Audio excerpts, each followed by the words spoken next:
Voilà, alors il s'agit aujourd'hui d'une leçon de grammaire intitulée Les pronoms ou bien la proposition subordonnée relative. Dans le jardin de la maison où habitait ma grand-mère, s'est allé un lac ou plutôt un grand étang.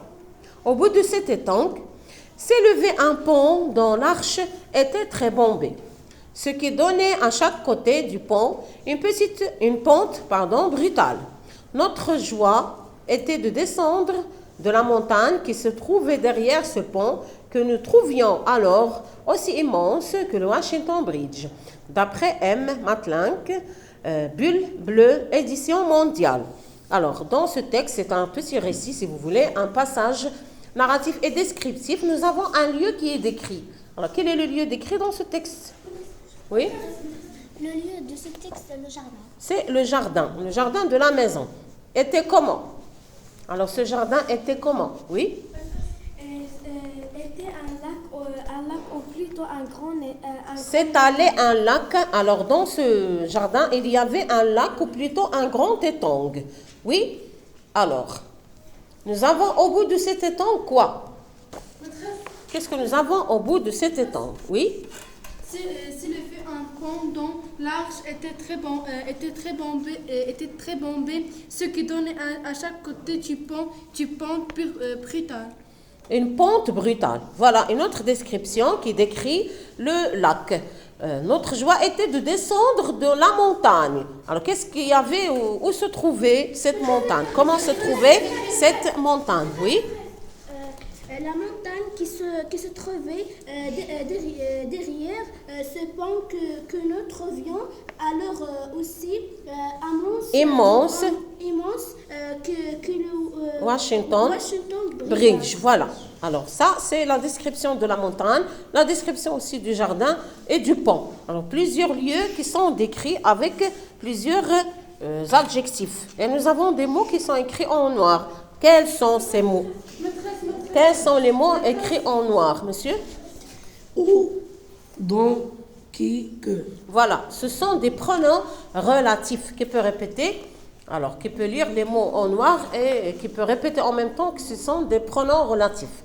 Alors, les pronoms relatifs sont... Répète dès le début. Les pronoms relatifs sont...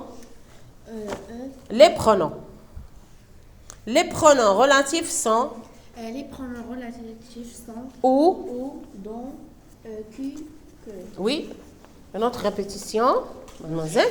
Les pronoms relatifs sont où, dont, qui, que. Oui, où, dont, qui, que. Les autres, quels sont les pronoms relatifs? Quels sont, oui, les pronoms relatifs? Les pronoms relatifs sont où, dont, qui, que. Oui, une autre répétition, oui. Le pronom relatif où, dont, qui, que. Voilà. Avant chaque pronom, nous avons un mot souligné. Quels sont ces mots soulignés, mademoiselle? Les mots soulignés sont... Les mots soulignés sont la maison, un pont, ce pont. Et aussi le montagne. La montagne. Voilà, ce sont des antécédents. Ce sont des antécédents. Alors, pour chaque pronom relatif, il y a toujours un antécédent. Ça veut dire le mot qui se place derrière. Alors, qui peut répéter les pronoms relatifs et l'antécédent de chaque pronom relatif. C'est facile. Alors, les pronoms relatifs sont où. L'antécédent de où, c'est la maison. Dans, l'antécédent, c'est un pont. Que, l'antécédent, c'est ce pont. Qui, l'antécédent, c'est la montagne. Mademoiselle? Donc, l'antécédent de où, c'est la maison. L'antécédent de dont, c'est un pont. L'antécédent de qui, c'est la montagne. Le pensédent de que, c'est ce point. Voilà, très bien. Alors, il peut reprendre chaque pronom relatif avec son antécédent. Monsieur? Les pronoms relatifs où L'antécédent, c'est de la maison. Donc, l'antécédent, c'est un pont. Oui? Le pronom relatif qui, le son dissident, la montagne. Le pronom relatif que, le son dissident, ce pont. L'antécédent de que, c'est ce pont. Voilà, alors l'antécédent, c'est le mot qu'on a essayé de remplacer. Parce qu'au début, c'était une phrase où il y a le mot qui est répété. De la répétition, c'est maintenant le pronom relatif. Alors, je vais vous donner quelques exemples.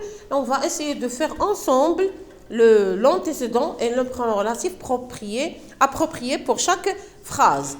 Alors, je cherche un livre, le livre est sur la table. Je cherche un livre, le livre est sur la table. Alors, donnez-moi une phrase où il y a seulement le livre une seule fois. Je cherche le livre qui est sur la table. Alors, qui, c'est le pronom relatif, le livre, c'est l'antécédent. Alors, je vais donner une autre phrase. Par exemple, je monte la voiture est grande. Oui? Je monte la voiture dans... Et qui est grande, Et tout qui simplement. est grande. Qui est grande. Alors, où est le pronom, où est l'antécédent? L'antécédent, c'est la voiture.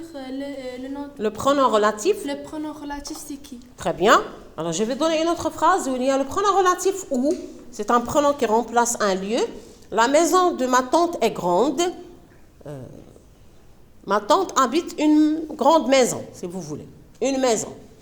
Alors, qui peut reprendre ça? Alors, ma tante habite une maison qui est très grande. Alors, qui, c'est le pronom.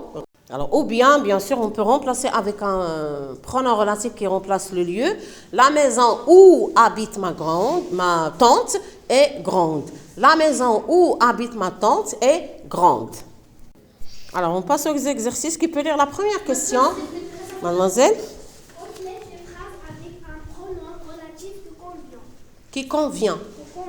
C'était l'heure tranquille, les lions allaient Alors, boire. c'était l'heure tranquille, les lions allaient boire. On peut remplacer ici par le pronom relatif où. Alors, c'était l'heure tranquille où les lions allaient boire. Où, c'est un pronom relatif qui remplace le lieu et le temps. Alors, vous faites les deux phrases tout seul. Qui peut lire la question numéro 2? Question 2, oui? Entoure les pronoms relatifs et encadre leur Antécédent. Alors, vous allez entourer les pronoms relatifs et vous allez encadrer l'antécédent dans chaque phrase. Voilà. Oh.